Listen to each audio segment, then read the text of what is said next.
Hello, my beautiful friends. Welcome back to the show. Today, I am super excited to dive into today's conversation with Jamie from Shutterpreneurs. She helps those starting out in the photography industry, those who may be struggling with the marketing side of things, and those who might just need a refresher or a boost of confidence in their business, all at her mentoring business, Shutterpreneurs. I think we first came across her on Instagram, and my team was like, Lisa, we need to get her on the show. So we reached out, and I'm really excited to dive into today's conversation. So welcome, Jamie. Hello, thank you so much. It's a pleasure to be invited on. This is my first podcast, so sorry if I'm a little bit iffy, but hopefully I'll answer all your questions correctly. I love it. I'm sure you will. We'll do fine. So tell us who you are and what you're really passionate about. Okay, so I am a newborn and baby photographer, so I do have that business first of all. And then I'm also passionate now about teaching other people with the marketing side of their business, helping them out a little bit, and especially mums, because mums and businesses, it is hard work. So if I can help a mum really work hard and sort out her business, I'm really passionate about that. Yeah, I love that. I love that. So can you tell us a little bit about your journey in the photography industry and how you transitioned into mentoring others through Shutterpreneurs? Yeah, so I have been in the industry 13 years now, so well over a decade. Yeah. I originally started working in a studio in my local town, worked there for a few years, but unfortunately, me and the boss didn't get on so well. I didn't like the way things were run, so I kind of felt that I needed to leave that studio, but I loved what I was doing so much. So I just kind of thought, you know what, I'm just gonna set up and do this myself and give it a try. And I was only 21 at the time, so still really young. And I went all in. I got a commercial space shop front straight away. There was no messing about, straight into it. And because I come from a pretty working class background, I didn't have a load of money to go and put into this business. So I had to borrow the money because I had to do the shop up, had to buy all the equipment, the props, the camera, the lighting gear, absolutely everything. And also my parents, because I was young, had to be the guarantor of the property. So if I couldn't afford the rent, then they would have had to have paid for it. And I remember the day before I opened my business, I had £7.50 in my bank account by the time I had purchased everything. So there was no option to fail. Like, I had to do well straight away. There was, my parents had trusted me with them signing the guarantor contract. I had no money, so like I didn't have a couple of months rent up front if I struggled. Like, I just had to do well, and I smashed my target first week, like straight away, smashed it. But I think because I had nothing to fall back on, that pushed me to do well and to move forward because there was no option to fail. I'd signed the contract and I had to be there for at least 1 year. So I had 12 months of rent that I would have had to pay no matter what. And like I said, my mum and dad don't have savings or at the time or anything like that. So they wouldn't have been able to just pay for it for me. So it kind of started from there, next month I've been in business 11 years. So I must be doing something right. And maybe like 2 years ago, I kind of thought, maybe I should dabble into teaching. Because when you're a business owner, the only person who can give you a promotion is yourself. So when you get to like a certain point in your business and you're like, I've done this for so long now, how can I move forward? So I thought about maybe I should start teaching. And then I started to see people on social media really struggling with the marketing side of things. I was seeing so many people saying, I'm just going to close down. I've got no customers. And while I was reading and seeing this, I was sat there with a diary full of customers. And I just thought, if I can do it, especially someone who I'm not educated in photography, it's all self-taught. I don't have a degree in business or marketing or anything like that. Like I said, I started when I was 21 and I just thought if I can do it, anybody can do it. So I just decided I'm going to help these people so that they don't have to close their businesses. I love that. And I love that from the get-go, you really had to treat it as a business, because I think that's something that we see in our industry is that, we decide that we want to be photographers, but we don't actually look at crunching the numbers, what we need to be pricing in order to be profitable. And that little addiction that we all have as newborn photographers is spending far more than we make on our props. Oh And so I gosh. think that you didn't even have that option because Yeah. you're like, hey, I need to be profitable. Otherwise, my parents are going to lose Yeah, everything, they would right? not Yeah. have been happy with they Yeah. would not have been happy. And I also had to make enough to make sure I was paying the rent so that they didn't, have to pay it. But I also had this massive loan that I'd had to take in order Yeah. to set the studio up in the first place. So I had Yeah. two things that I had to make sure I was paying for. And then also my home bills as well. They needed to be Yeah. paid. So I Got to needed to pay make yourself. sure that I was making enough and taking it seriously. Yeah, I love that. Now, did you start right in going into like physical products as well? So yeah, so I was mostly when I first started out, I was more print packages than digitals at the time. I mean, this Yeah. is like I said, 11 years I ago know. now, Yeah. so things have definitely changed. So straight away, I was in there with your print packages. I did IPS back then straight Yeah. away. I don't actually do IPS now, which because I have a child, I have a six Yeah. year old and I'm a busy mum, it's just easier for me right now to do online galleries. But Yeah. I did IPS then. Yeah, and I was selling prints, I was selling albums, I was selling canvases, just kind of whatever they wanted at the Yeah. time. And I love that you mentioned, like, because of different seasons in our lives, we have the ability to change our business. Because I think that so many photographers feel that we get stuck. Like, for example, if you've always been someone who has done all digital or someone who has done like packages, that you can't ever shift and change based on the container you have and the time that you have available. But I love that you have made it work regardless of the season you're in, and you're still continuing to thrive as a profitable Yeah, business. so before my daughter's now 6, and before I had her, everything was a lot different to Yeah. what it is now. I was definitely working, more full-time hours, whereas now it's more, I don't work part-time, I work nearly full-time, but it's kind Yeah. of like a little bit less because I'm a parent also. So you have to take into consideration what you have time for. So at the moment, I don't have time to invite people back for the IPS. I have to do the online gallery. But again, when my daughter's a little bit older, I might go back to IPS. So Yeah. things can absolutely change depending on your life at the time. Yeah, I love that because there really is, and that's one thing that we really talk about a lot at the Milky Way is that there's not one way to run a photography business. It's what's going to work for you. But I do think the most important thing is making sure that you're profitable. And I love that. So, how did you figure out what you needed to make in these times to be profitable in order to pay all the bills and to pay yourself too? So obviously that comes down to pricing, and pricing is such a big topic. There's so many opinions on pricing. You'll always see people trying to tell people what they should charge and what they shouldn't charge and all things like this. But pricing is so individual to that particular person. You have to price yourself so that you're covering all your expenses, but then also making a wage on top of that. And I also think a lot of the time when it comes to pricing, people think more of their turnover more than their profit, but turnover actually doesn't mean a great deal. It's what profit you're making which matters. So there's a lot of people out there who will maybe say, I've got a 6-figure business, which is amazing, is great. And then people think, wow, they must be doing fantastic. But just because someone's got a 6-figure business doesn't mean they've got a 6-figure profit. And that is Exactly. what we need to remember as business people is we are in business to make profit.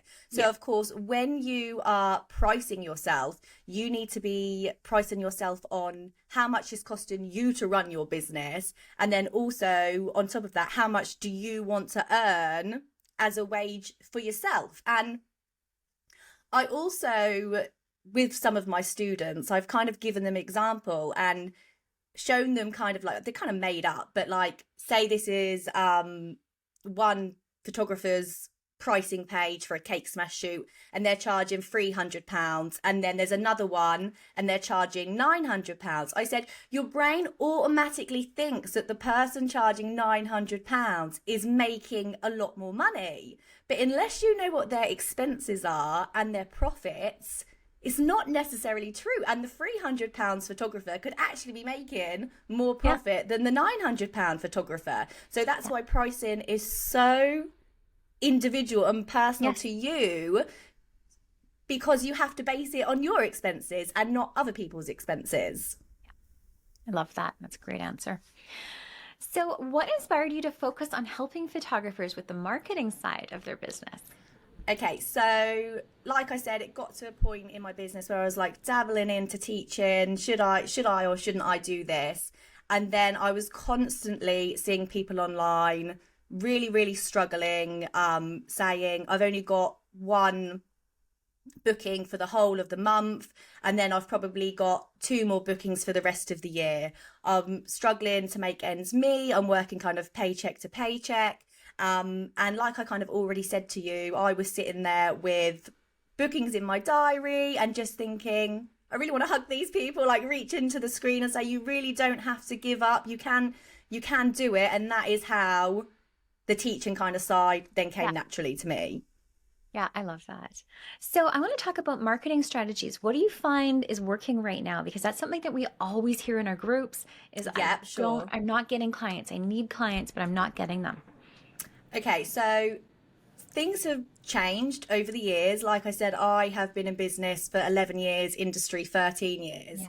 And I don't know if you'd call this a marketing strategy, but in 2024, the generation we're in now, connection is such a big thing, and connecting with your clients and potential clients is huge. So when I first started out, or a few years in, I niched down into being a baby and newborn specialist, and I always recommend niching down anyway. But as the years have gone on and the industry is more populated, there's so many newborn and baby specialists now. You're not standing out by saying that. So when you look at towns, I can only obviously speak for the United Kingdom, but because it's such a populated industry, several years ago, you may have had a town with 1 or 2 newborn specialists in, but now you're probably looking at 3 or 4. So it's harder to stand out. And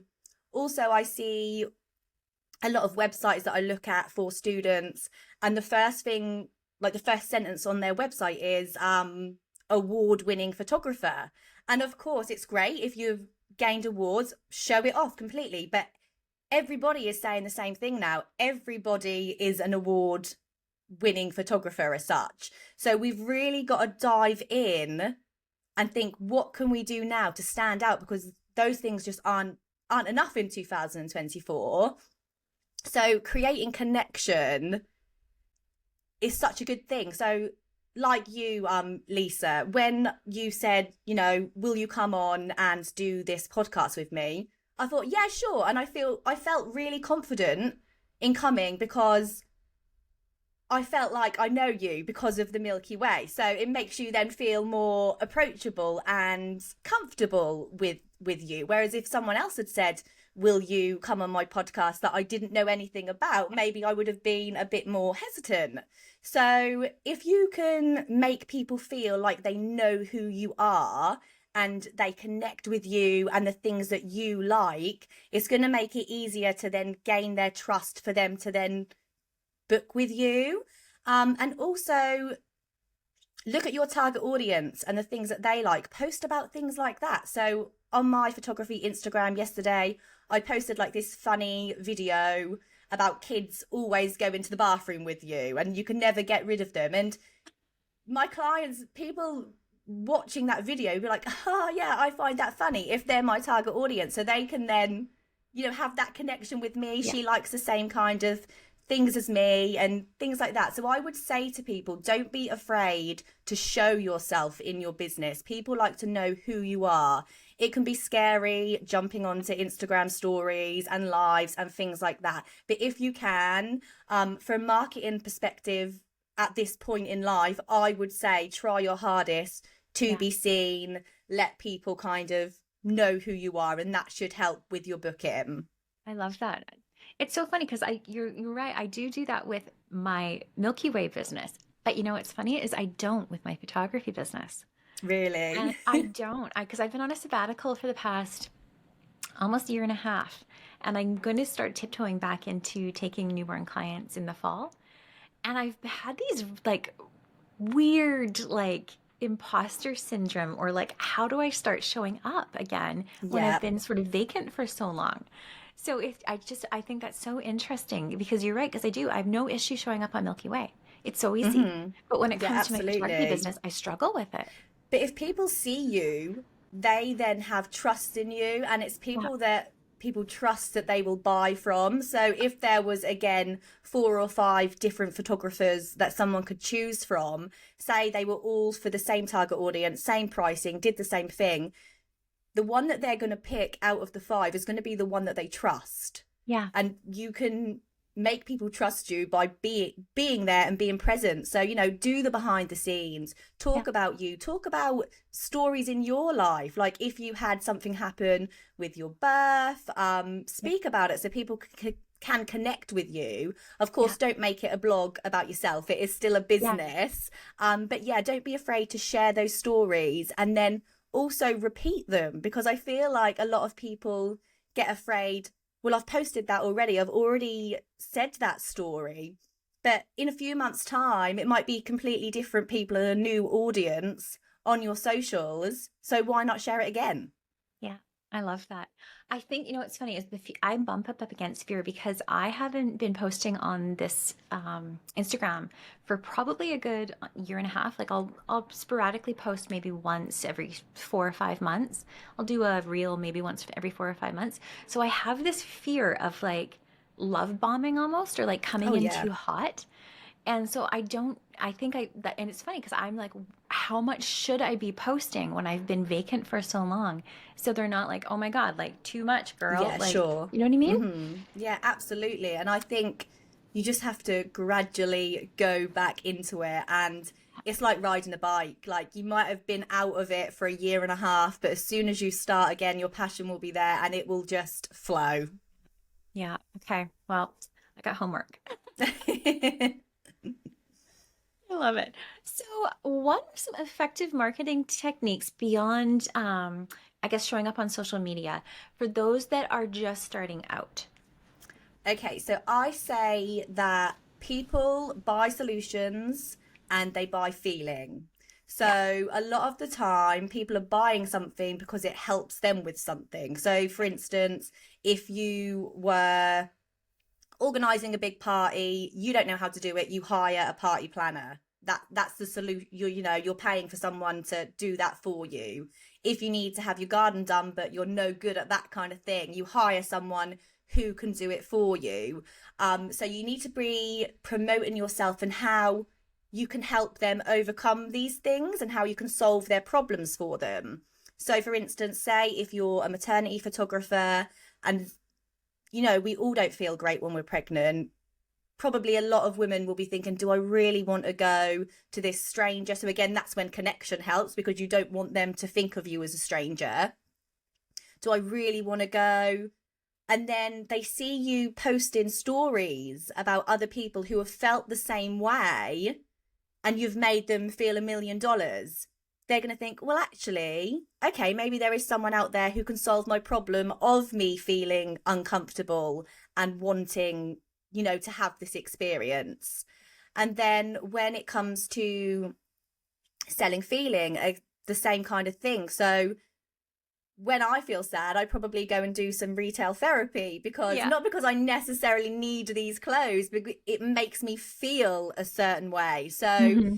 people go have their eyebrows done and their eyelashes and things because it makes them feel good about themselves. That Yeah. is what they're buying, the feeling of a product.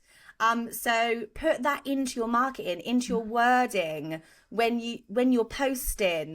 Talk about how seeing your newborn baby having their photos taken is going to make you feel, how you're going to feel in so many years.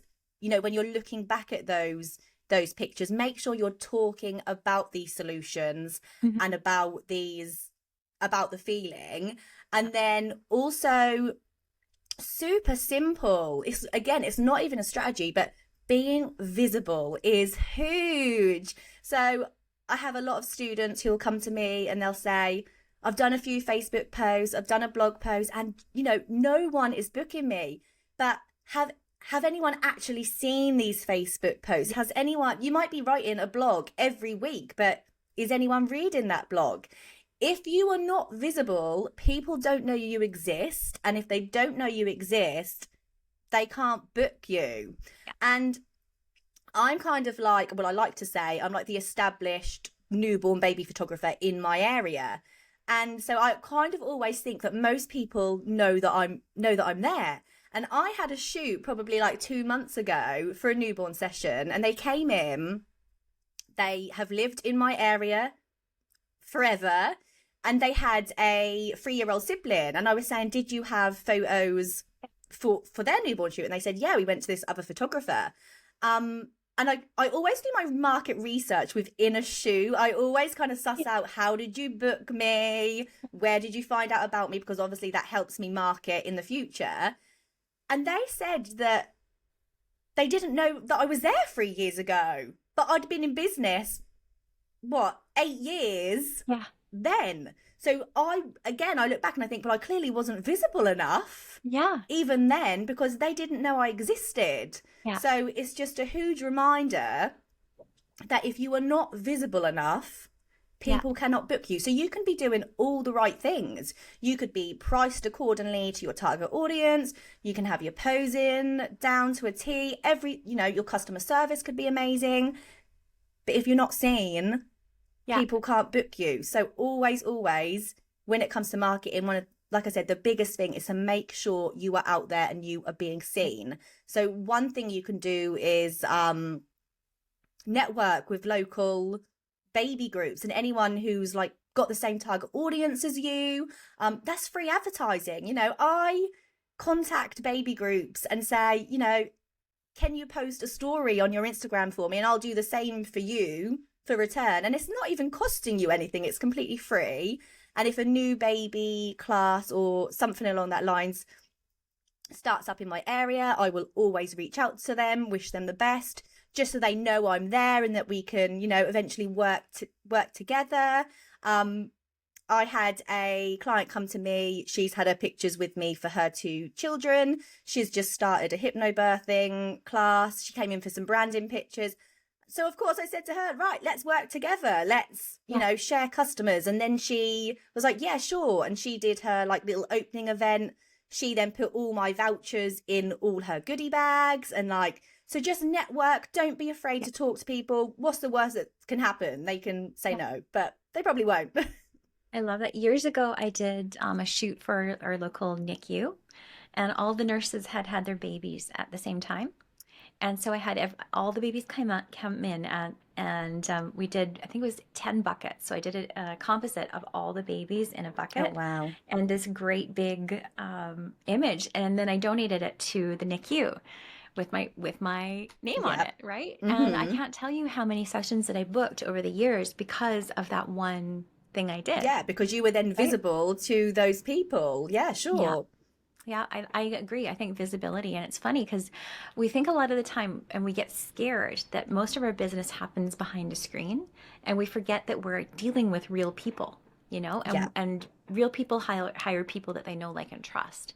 And so you're completely right. It's so important to build those relationships. I love that. So how do you encourage photographers to stay authentic to themselves and their vision in a competitive industry? So when I train people, I always talk about something called your real why.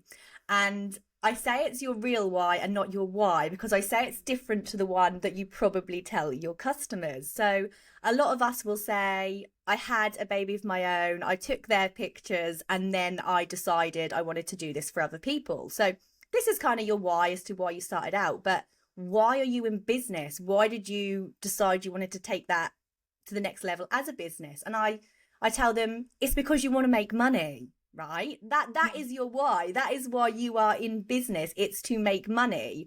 Otherwise, it's, would be a hobby. And then I say, so the main thing with your real why is to make money, but then everyone will have their individual why when it comes to like how many hours they want to work. So someone might want to work once a week, someone might want to do 6 days a week.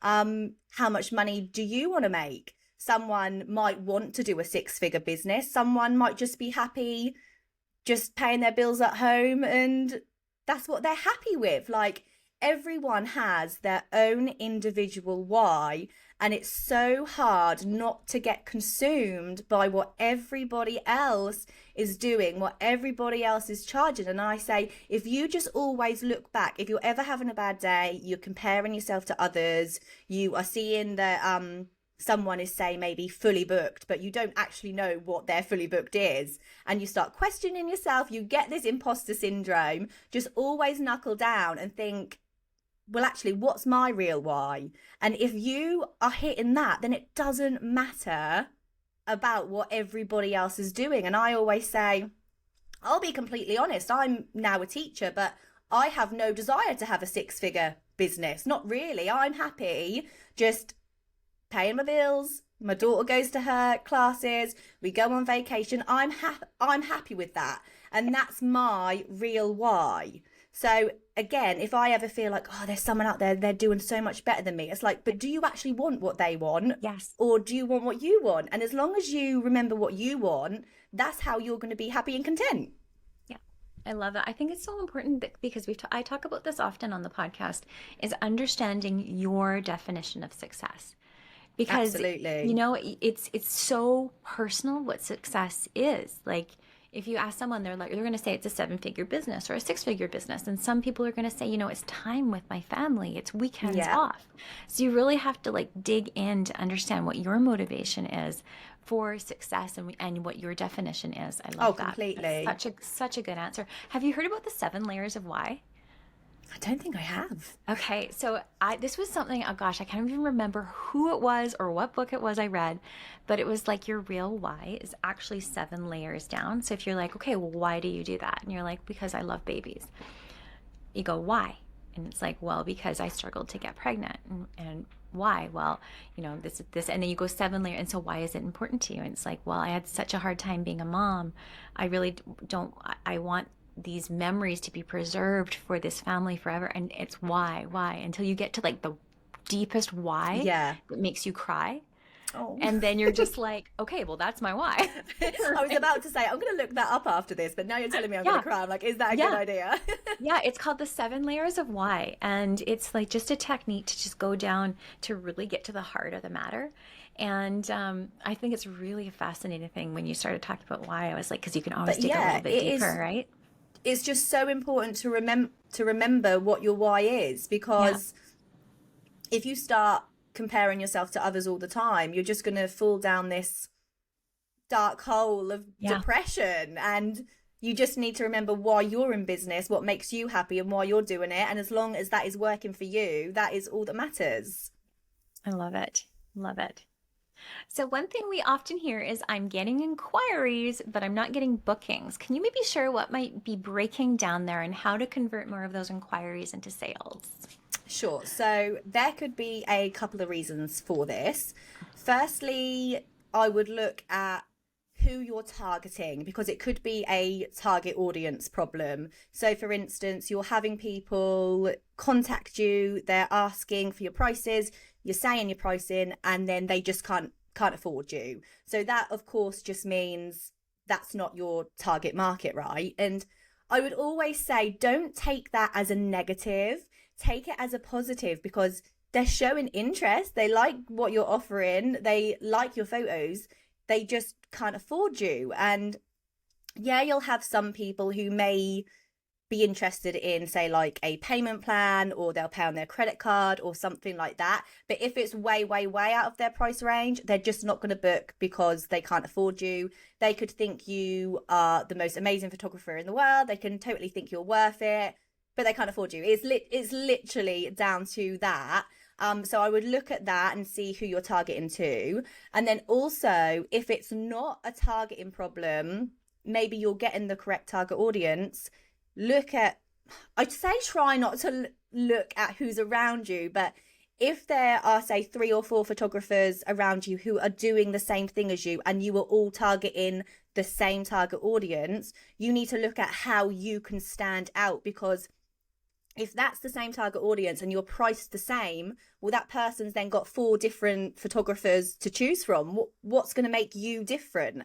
So it could just be looking at what you can offer that's different to the other ones. And again, that whole connection thing and how people remember how you make them feel. So if I was to get a response, say I was someone and I was looking at 2 different photographers, they were the same price range, they did the exact same thing.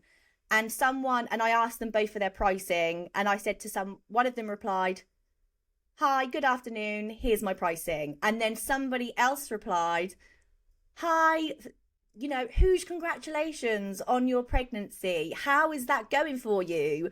Do you know if you're having a boy or a girl?" And they try to get to know you. Yeah. Who am I going to book? I'm going to book the person who made me feel good and that I feel comfortable with. So yeah, I would look at target audience. Are you targeting to the correct person, or what can you do that's going to make you stand out from the others around? What I often hear too is that, so I'm doing all those things, but I'm also the most expensive photographer. So, Yeah. and and I'm not saying just me, I'm saying our students, we hear this a lot in our groups that, I want to charge what I need to charge to be profitable and to pay myself, but there's 5 other photographers down the block that are charging a third of what I charge and have equally or better skills. So what do Yeah. I do in a situation like that? It is literally simple. You need to stand out from the crowd. There's no, I hate to say it, but again, I'm the teacher who's completely honest. I will Yeah. never say to people, book me and I'm going to get you 1,000 bookings. Yeah. I've, like I said, been in this industry for 13 years. There is no magical formula. It's Mm-mm. just not there. And if someone disagrees with me, please let me know. Let me know this magical formula that is going to get you bookings through the door. There isn't. You really do have to just stand out from the crowd. Yeah. That's all you can do, and educate your clients as to why they're paying more for you. So Yeah. if, like you said, there's people who are the same skill level as you, okay, well, what makes you better? Why is it worth me paying this money? And it's hard. Like I said, Yeah. I'm not gonna lie, but that is the truth about it. You've just got to stand out, make the connection, and kind of go from there. I also see a lot of people in groups and things saying, "I wish these people wouldn't charge so much less than me because it's stopping me from getting customers." But in reality, that's not their problem. Your business is your problem. If they're happy with their pricing, that shouldn't really affect you. No. It's a you issue, and I mean that with love. I don't mean that Yeah. in a horrible, Yeah. disrespectful way. If you want to earn more, you need to be working hard Yeah. to earn more. Does that make sense? Yep, 100%. And the fact of the matter is, if the other photographer down the block is completely booked out, well, and you're not, well, look who they're going to look at next. Yeah, sure. They're going to come Because book with this is you. the thing as well. Because Everyone gets really, so oh, they're my competition. They're my competition. But yeah. you can't physically photograph every single Uh-uh. baby. So you No. should, again, see everything as a positive, Yeah. because I also feel that when you get what you give out to the world, and I don't necessarily 100%. mean the law of attraction, but some people believe it's the law of attraction. Yeah. I'm not saying it isn't, but if you are in a negative mood, you sit there, you are having a little rant that no one is booking you, your head's not in the game. Yeah. You're then gonna not put the work in, you're not gonna be marketing, and then you're not gonna get the clients. Whereas if you try and remain positive as much as you can, you wake up in the morning and you think, do you know what? I'm gonna do this, I'm gonna get those bookings today. You're more likely to get those bookings, Yeah. because without realizing it, you are then actually putting the work in. Yeah. Yeah, 100%. I love that. And I think what's important is building those relationships with your local, I'm going to put in quotey fingers, Yeah. competition, because it's Hmm. so important. Like, what happens if you get sick? What happens if you Absolutely. decide that you need some time off? Like, being able to refer to local photographers is incredible. It's been so handy for me. I've got friends out the yin yang. I love it. I love it I because do it all then the time. it doesn't put that If pressure, right? no, If you're like, and if someone yeah, like tries to book me and I'm fully booked, I then refer the other photographers in my yeah, local area. I've got no problem with sharing. Like, just be positive, just be happy for yeah, everyone. yeah. There's enough for everybody to go around. I fully believe that Absolutely. too. I love that. So, I know that we've talked a little bit on pricing. But for many new photographers, what they do is they look at the photographer down the block and what they're Yep. doing when it comes to their pricing, and then they just park and they stay there. So, can you Hmm. maybe share your advice on how you can get away from that and advice on pricing yourself to create that profit?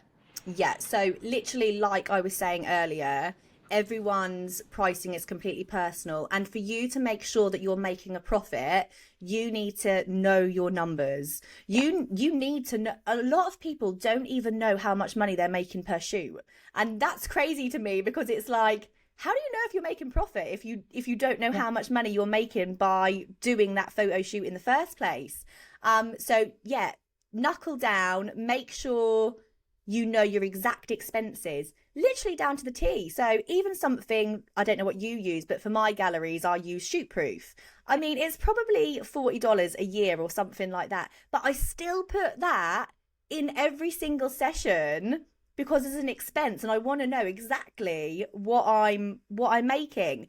And like I said earlier, always remember if you are looking at someone else down the street and then you're pricing based on them, you're pricing based on their expenses and not on your expenses. You're pricing on how much they want to earn, not how much you want to earn. So yeah, just I would say that's the worst thing you could do is look at somebody mhm. else's Oh, yeah. prices and price yourself on them.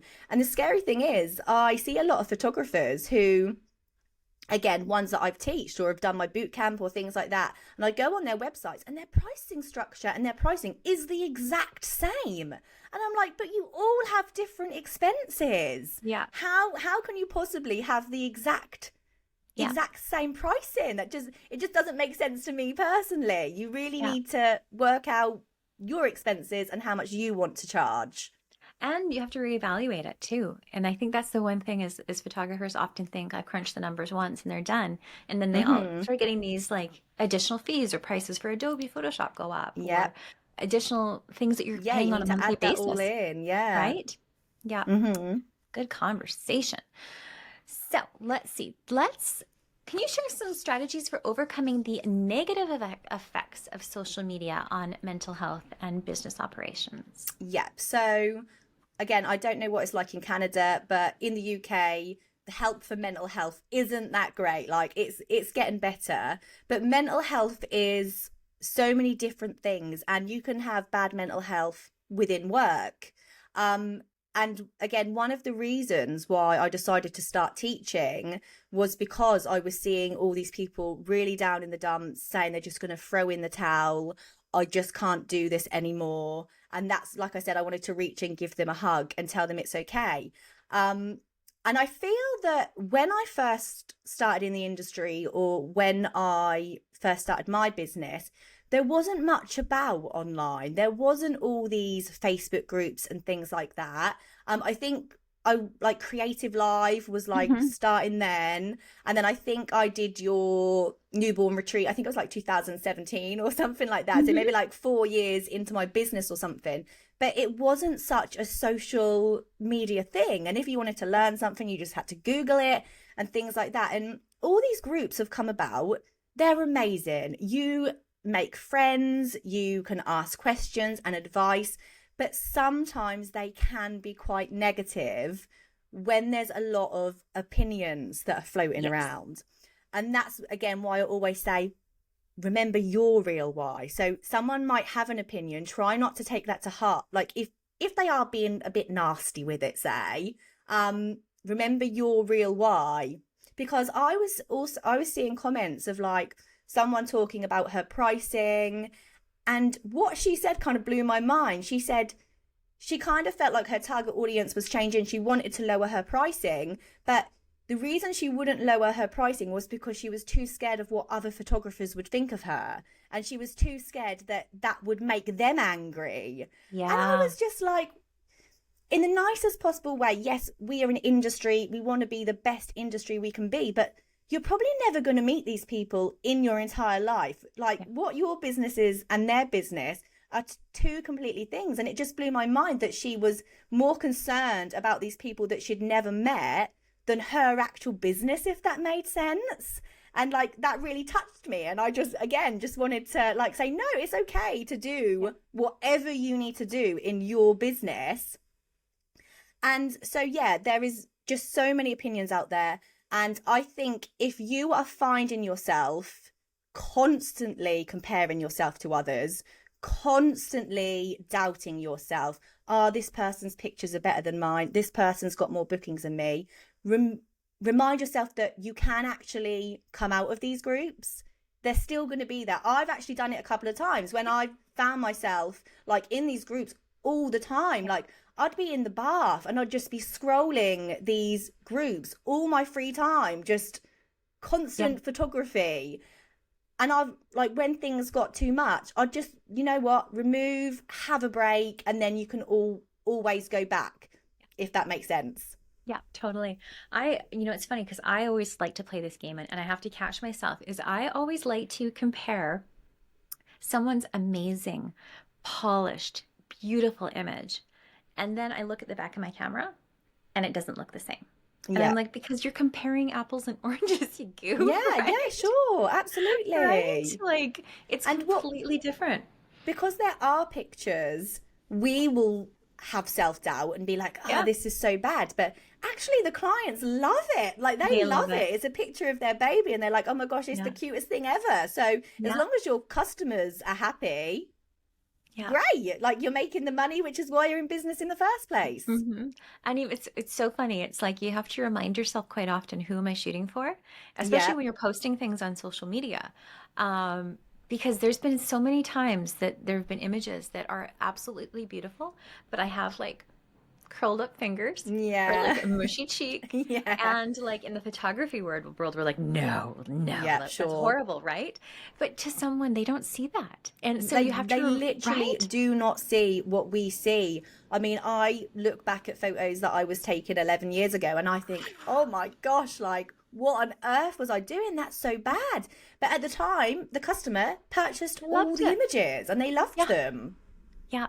And I started around the same time and wow, like the industry, the newborn photography industry and the standard of posing has changed so radically since when we first begun back in, because I Yeah. was 2010 as well. And there were only a few big names back then that were Hmm. teaching.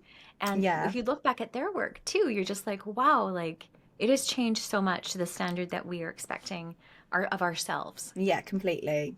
Yeah, and the funny thing is like those images are beautiful, right?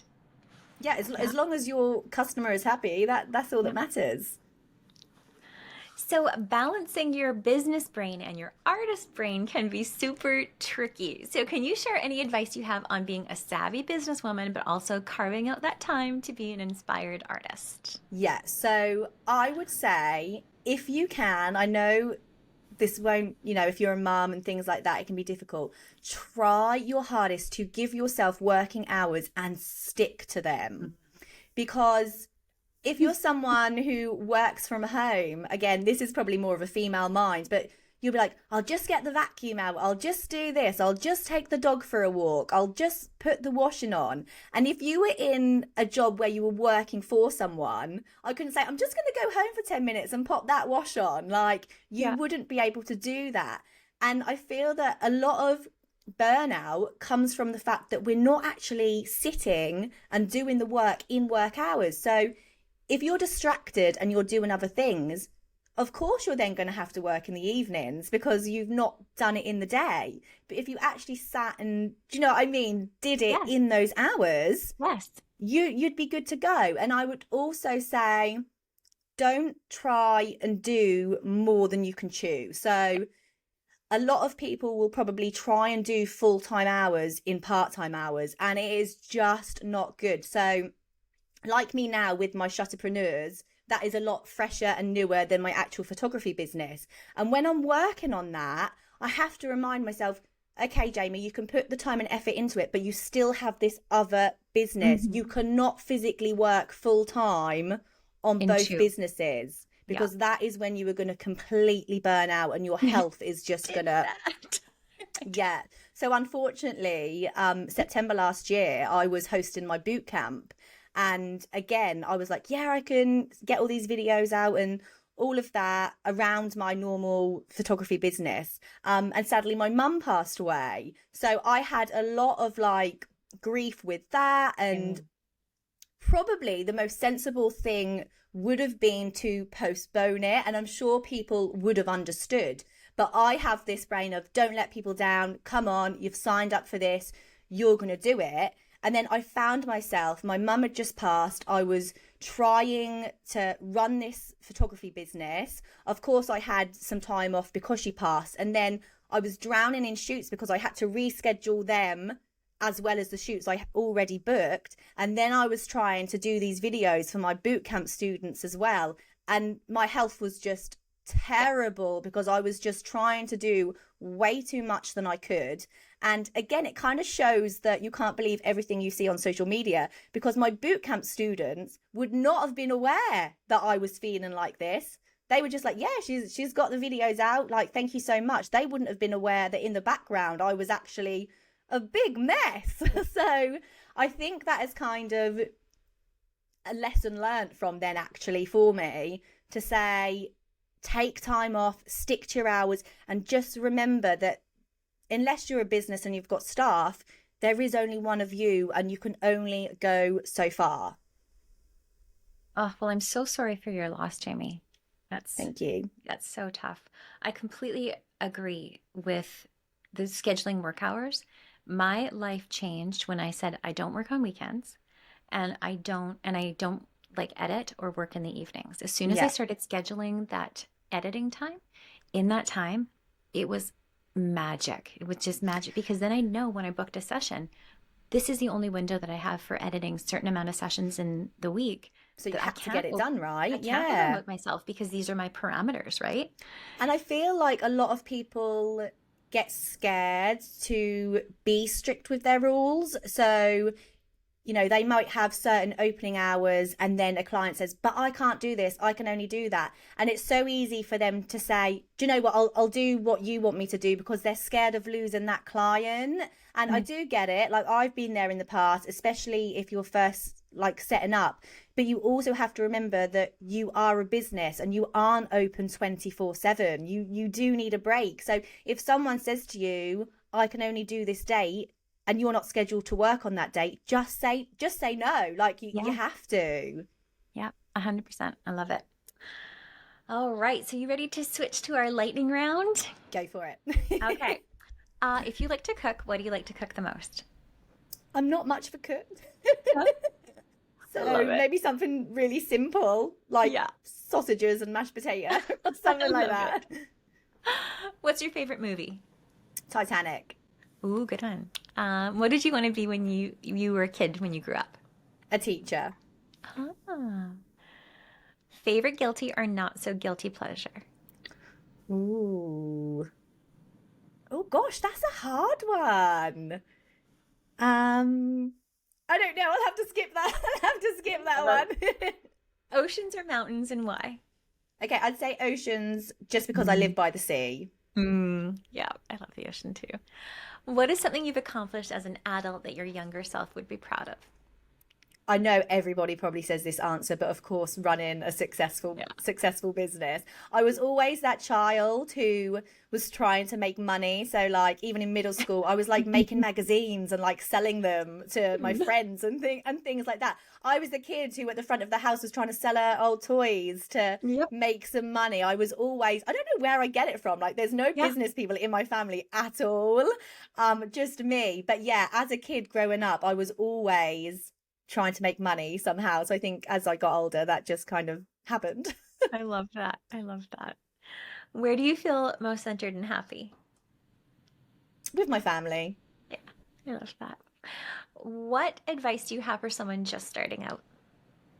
So I would say the same advice I once heard, and I wish I knew where I found this saying from so I could thank them. But someone once said, your business is your business and somebody else's business is none of your business. Yeah, I don't remember where I heard that from, but it must have been some trainer or something like that. And it's always kind of stuck with me. So I would definitely give that as advice. I love that. So where can our listeners learn more from you? Okay, so I have my Shutterpreneurs Instagram, so just at Shutterpreneurs, and there's plenty of, I post, advice and tips on marketing and business. And then I'm also working on my elevator course at the moment, which is aimed at people wanting help with their marketing and their business. It's live at the minute, but it's only live to certain people. Like they're sussing it out, seeing if there's anything I need to change and get the testimonials and some things like that. But if you go to shutterpreneurs.com, you can sign up for the pre-live price of joining in. So yeah, have a look on there. I love that. So I love to end my interviews just with this last question, and it is, what are you currently curious about or artistically curious about? Something really random, actually, and I would say AI, because in the last year, there's been so many people trying it out, and I've still not tried it out. I've still not gone on to Photoshop and actually, really, I feel like I haven't updated my Photoshop for years and years, so it's actually not on my Photoshop right now. But yeah, I'm definitely curious to see as to what you can do with that. I love it. I'm a fine art compositor and I love to do that in my spare time. And what I like to do is actually self-portraits. Yeah. So I actually just did one where I made the background and it's like Great Gatsby, like 1920s style, and Photoshop myself in there in like full on 1920s outfit. It was so fun. I just love playing with AI. Yeah, I definitely need to try it out at some point. It's so cool. Well, Jamie, thank you so much for joining me today. No, thank you. It's a pleasure. Thank you for inviting me. Oh, my beautiful friends, I hope you have loved this conversation just as much as I have. I am sending you so much of my light and my love today and every single day. We'll see you next time.